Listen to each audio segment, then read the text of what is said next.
Kalau ARB simetris mungkin buy on weakness jauh lebih safe. Nah, betul. Mungkin bukan buy on weakness ya. Saya mungkin kalau buy on weakness itu kita basically based on weakness ya. Weakness itu support yang dimaksud situ ya. Atau buy on support sebetulnya. Jadi kita yang kita fokusin weakness itu di mana? Weakness itu biasanya titik supportnya dia gitu. Tapi kalau misalnya ARB simetris ini terjadi, sebenarnya bukan buy on weakness, istilah yang lebih tepat adalah margin of safety ya. Jadi misalnya kita punya satu saham di harga 1000 ya. Kita udah incer nih. Terus kita bilang ke saham itu, wah ini saham A ini harganya 1000 nih. Gue baru mau beli saham A ini kalau harganya 800. Otomatis apa? Margin of safety-nya dia 25% ya. Atau 20% gitu ya. Jadi saham ini harus turun 20% dulu dari harga 1000 mencapai ke angka 800 ya. Turun 20% itu bisa kita katakan margin of safety-nya adalah 20%. Nah, kita nggak ngeliatin technical di situ misalnya. Kita benar-benar purely ngeliatin valuasinya dan juga harga beli kita.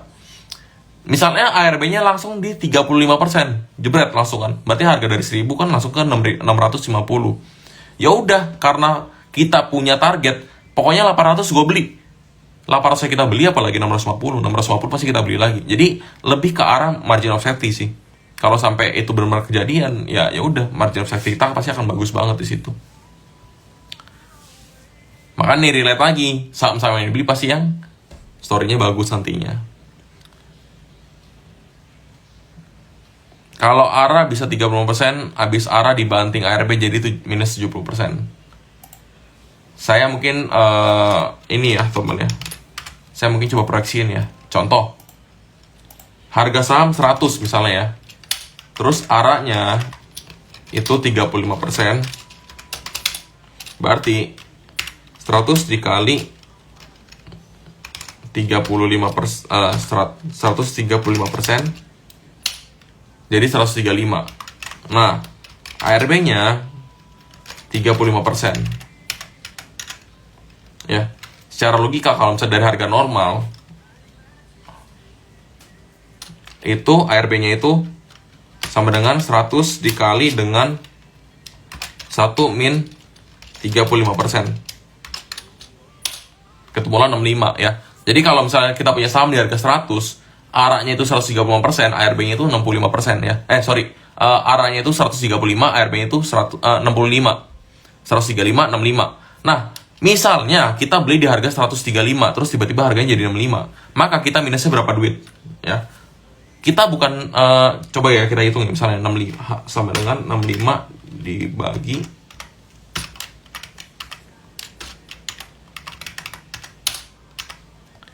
kita itu minusnya bukan minus minusnya itu 40. Sorry, ini mesti kurang 1 nih.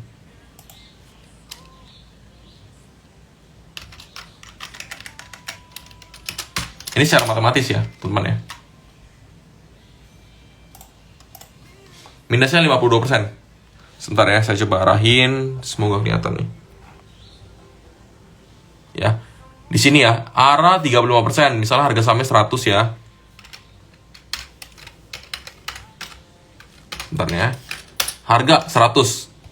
Waduh, typo nih. Susah soalnya saya ngetik. Nah. ARA-nya 100. Harganya 100, ARA-nya 35%, berarti kan 135 nih. Terus habis itu harga sahamnya anjlok, ARB-nya 65 rupiah ya, karena harganya 100 kan. Kalau dia minus 30% ya berarti 65 harganya. Nah, terus kita beli saham di harga 65 misalnya ya. 65. Kita beli saham di harga 135. Ternyata harganya turun jadi 65. Berarti kan 65 dibagi 135 nih ya. Secara logika dong. Ketemulah ini. Nah, terus ini dikurangin 1. Inilah persentase minusnya kita. Jadi dalam sehari kita langsung minus 52%, bukan minus 70%. Ini secara matematis kayak gini ya teman-teman ya. Gitu. Jadi bukan 35 plus 35 jadi 70. Sebetulnya minusnya 50%-an gitu ya secara matematika. Cuman mungkin anggapannya minus 35 sama plus 35 jadi 70 ya seperti itu. Padahal sebenarnya dia minusnya cuma 52% gitu. Ini cuma fun fact doang sih. Sebetulnya tetap sedih juga. Sehari minus 50% ya sedih juga. Nggak bunuh diri udah bagus. Gimana cara tahu di Broxu mereka tuker-tukeran barang aja biar kelihatan rame, padahal ya dia juga yang ngeramein. Agak-agak sulit ya, karena jujur saya bukan bukan apa ya, bukan yang perhatiin running trade terus, bukan yang scalping terus. Saya jarang banget scalping. Saya basicnya itu banyak itu di swing trader ya, jadi swing trading itu banyak sekali saya. Jadi kalau misalnya saya ngeliat, tapi swing trading saya juga agak-agak aneh ya, saya ngeliatin valuasi dulu sih. Kalau valuasinya murah saya beli, abis itu saya hold, saya lihat potensinya mana yang paling cepat gerak, ya itu yang saya beli gitu ya. Contohnya kayak misalnya SCMA kemarin, dalam berapa hari dia langsung naik gitu.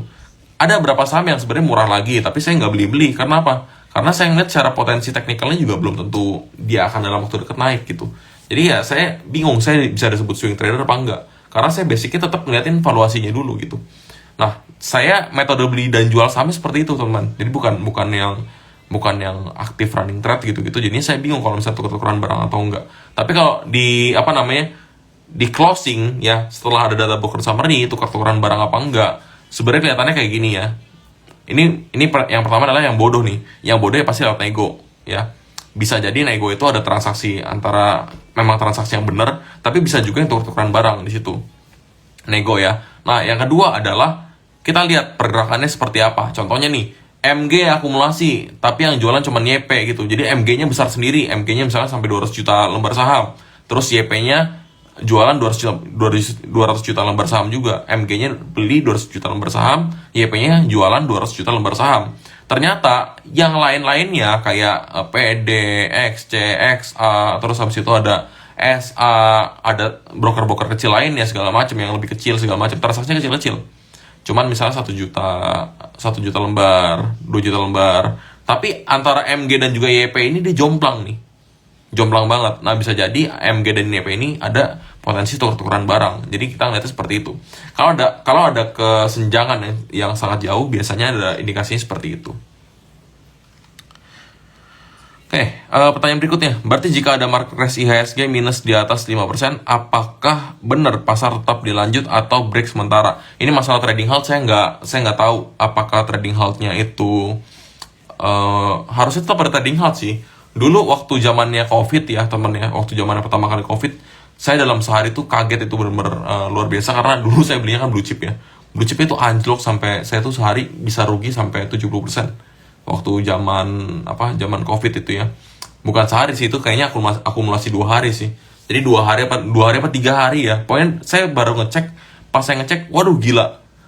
Portofolio langsung minus 70%, 60%, 70% gitu ya. Jadi sedih juga sih. Nah, itu setahu saya dulu ada trading halt ya, tetap ada trading halt kayak gitu.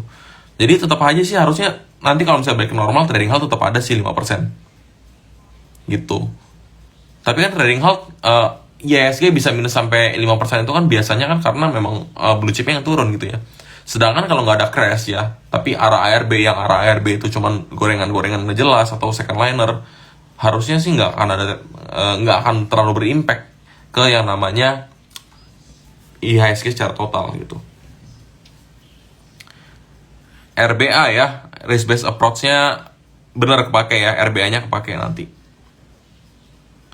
Weird gimana WIM secara fundamental? Aduh, weird.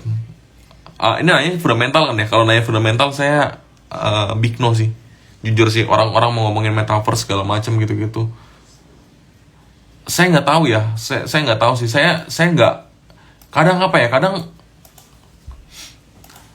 teman-teman pernah dengar nggak ya?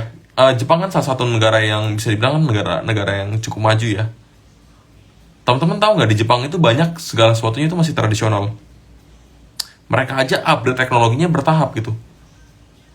Saya bukannya mau meremehkan negara kita, tapi kalau misalnya kita upgrade teknologi terlalu cepat, kita itu nggak sempat adaptasi tahu sebenarnya. Sebetulnya perkembangan teknologi yang terlalu cepat itu nggak gitu bagus juga sebetulnya, kalau kitanya belum siap. Nah, Wirki ini kan ngomongin metaverse ya.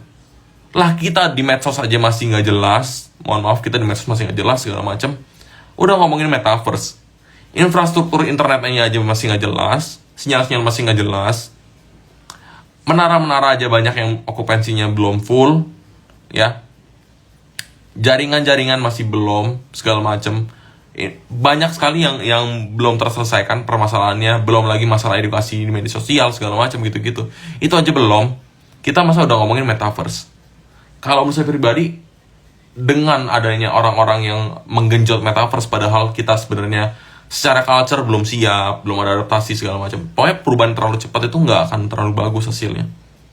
Jadi saya dari sisi saya mikir aja seperti itu, harusnya secara logika ya saya udah pasti jawaban saya sendiri kurang untuk hal yang berbau metaverse seperti itu.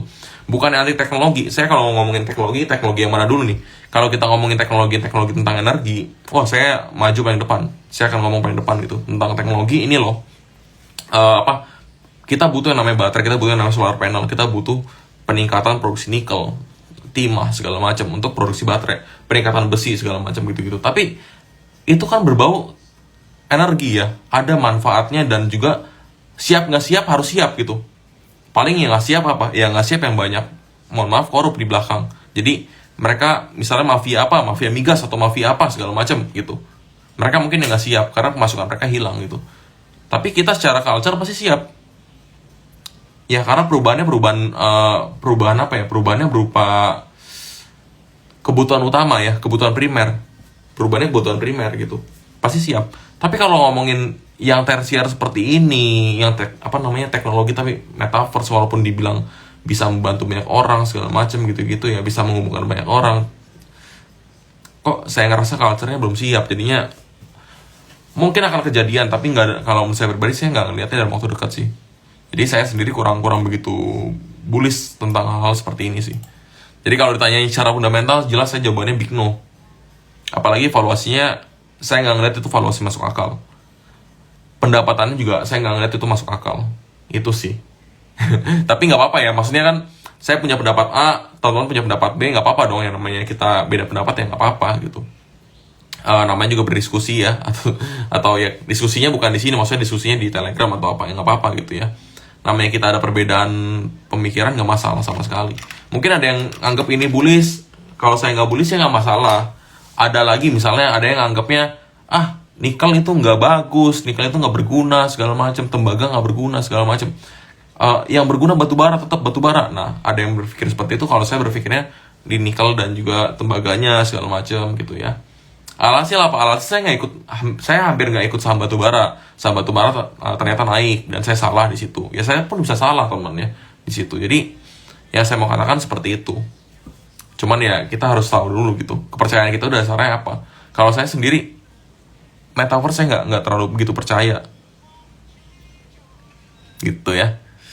GCCO masih ada story nggak? Soalnya masih hold walaupun lagi minus. Berarti belinya agak tinggi ya. Story. Kalau misalnya kita lihat ya, harga komoditas dari minyak itu kayaknya udah mulai agak-agak turun-turun dikit tuh. Jadi perhatiin harga komoditasnya aja. Soalnya gini sih, ini pertanyaan saya ya, yang saya agak-agak bingungin. GCCO itu baru bisa profit sekarang, baru-baru ini bisa profit, dan juga profitnya nggak yang terlalu maksimal banget. Kalau memang ada perubahan dari GCG-nya segala macam, memang dia mau diseriusin. Tapi kalau harga sawitnya turun ya udah wassalam gitu.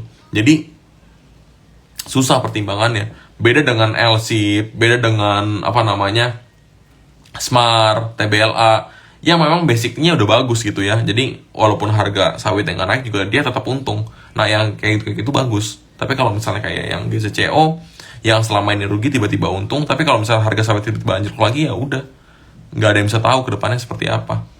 Jadi susah sih. Kalau misalnya story ya mendingan diperhatikan harga komoditasnya. Dan kira-kira berapa lama sih harga komoditasnya akan di harga itu. Gitu. Karena ARB simetris, berharap Broxum juga dibuka real time. Harusnya sih mudah-mudahan dibuka real time lagi ya. Tapi kayaknya sih enggak sih. Nggak tahu kenapa, kayaknya enggak. Apa tanggapan Kowim di kondisi market sekarang? Either di stok atau kripto? Kripto saya no comment temen. Saya nggak ahli di kripto. Saya nggak paham banget di kripto. Takut salah ngomong saya. Tapi kalau di saham ya. Tapi kalau kripto intinya gini sih. Intinya kalau di pandangan saya sendiri kurang begitu. Ya karena nggak begitu paham ya. Karena nggak begitu paham jadinya kurang begitu ini. Kurang begitu positif pikiran saya di situ. Oke ya. Kalau di saham market sekarang perbanyak cash ya. Karena saya udah nyampein ini 2 bulan 3 bulan yang lalu kalau nggak salah ya. Perbanyak cash, nanti di Agustus atau September itu pasti akan ada tanggal mainnya untuk beli saham yang murah. Mari gimana ARB terus? Saya udah stop loss Mari ya. Saya udah cut loss Mari. Saya infoin kok di Telegram. Teman-teman bisa baca deh. Saya cut loss Mari kalau nggak salah di harga berapa tuh ya? Kayaknya saya infoin Telegram deh. Saya coba baca dulu ya. Apa saya belum? Harusnya saya info sih. Nih ya. 27 Mei 2022. Mari saya fail. I'm so sorry ya. Saya minta maaf di situ karena proyeksi saya harusnya di harganya 200 berapa gitu, saya lupa. Tapi saya stop lossnya di angka 190-an berapa gitu. Nah, itu tanggal 27 Mei. 24 Mei-nya saya ngomong lagi.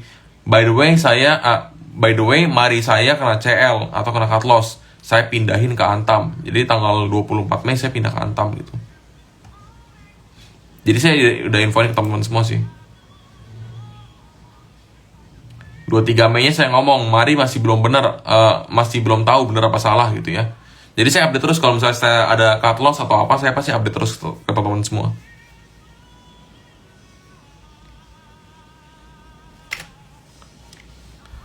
Behit nyesel nggak jual harga atas malah jadi hampir BP. Teman-teman harus pisahkan ya. Kalau saya sih pribadi saya pisahkan nih Behit nih. Saya punya akun yang memang untuk hold panjang banget. Jadi dia nggak 100, saya nggak jual. Dia nggak 90, saya nggak jual gitu. Tapi saya punya Behit di sekuritas lain yang saya belinya di harga bawah juga. Kalau dia naik 60 ya saya jual, naik 65 ya saya jual gitu. Jadi sahamnya tetap ada Behit di beberapa sekuritas, tapi saya ada yang saya jual, ada yang enggak gitu. Tetap ada profitnya gitu. Kalau memang kita cuma punya satu sekuritas, kita mesti mantap dulu, kita mesti matangin. Ini buat apa? Buat invest apa buat swing atau buat apa? Kalau buat invest ya kita malahan harusnya nganggap momen ini momen untuk nambah lagi gitu. Tapi kalau memang untuk swing harusnya dilepas aja. 20% lepas. Itu udah angka yang besar gitu. CPO gimana? Kalau menurut saya pribadi sih harusnya masih di atas 5 ribuan ya sampai akhir tahun ya. Harusnya. XCL, kayaknya technical dan foreign hari Jumat bagus. Excel kemarin saya lihat sekilas ya, cuman kok saya agak-agak, saya lebih pilih menaranya sih dibandingkan itunya. Saya lebih pilih menaranya. Saya lebih pilih mendingan saya cicil TOR dibandingkan Excel-nya gitu. Nggak tahu itu pendapat saya sih. Saya lebih pilih menaranya.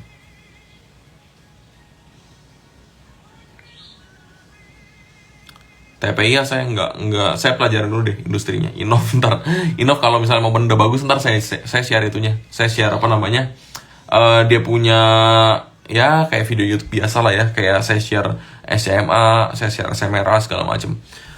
Oh iya, itu saya mau ngomongin SMRA teman ya. Pertama gini sih, ini ada beberapa hal yang saya nggak sampaikan di video YouTube ya.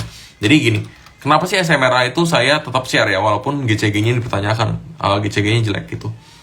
Karena pertama ya, SMRA itu GCG-nya jelek dan terdiskon harganya. Tapi saya melihatnya gini loh.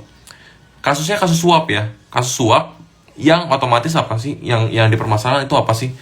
Yang dipermasalahan adalah ada yang nyuap ya. Yang nyuap ini itu untuk yang saya tangkap ya. Kalau saya salah mohon dikoreksi. Yang saya tangkap adalah disuap agar izin IMB-nya itu keluar ya, atau pokoknya tentang perizinan IMB lah.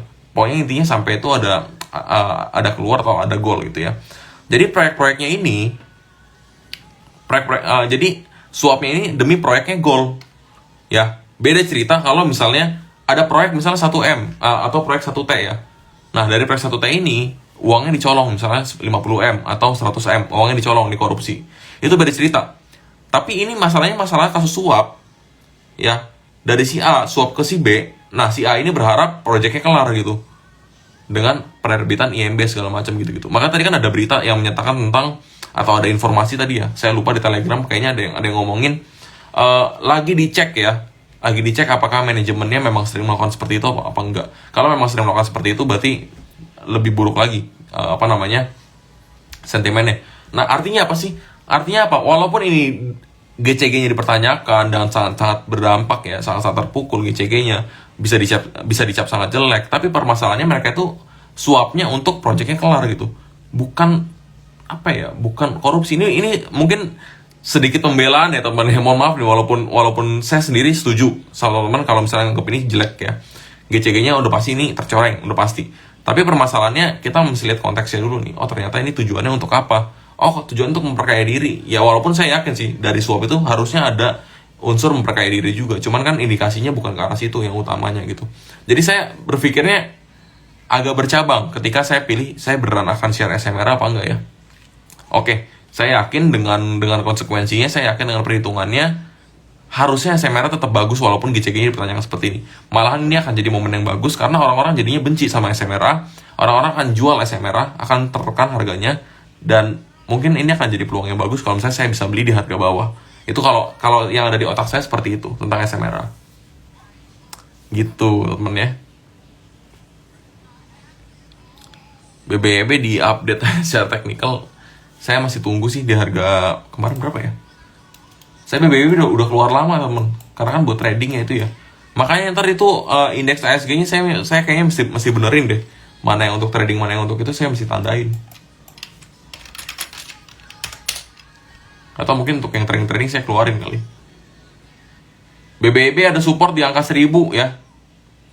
Coba cek trading view aja ntar berapa persis di angka 1000 ini ada support. Mungkin bisa beli di angka 1000, kalau misalnya jebol langsung stop lossnya enak gitu. 990 ya, sorry 990 apa 1000 nih, 1000 sih mestinya sini. Cek trading view aja teman ya, saya susah muter-muternya nih. Muter-muter apa namanya, kamera HP-nya. Oke, kayaknya saya udah ngomong berapa lama nih? Wah, udah 1 jam ya saya ngomong.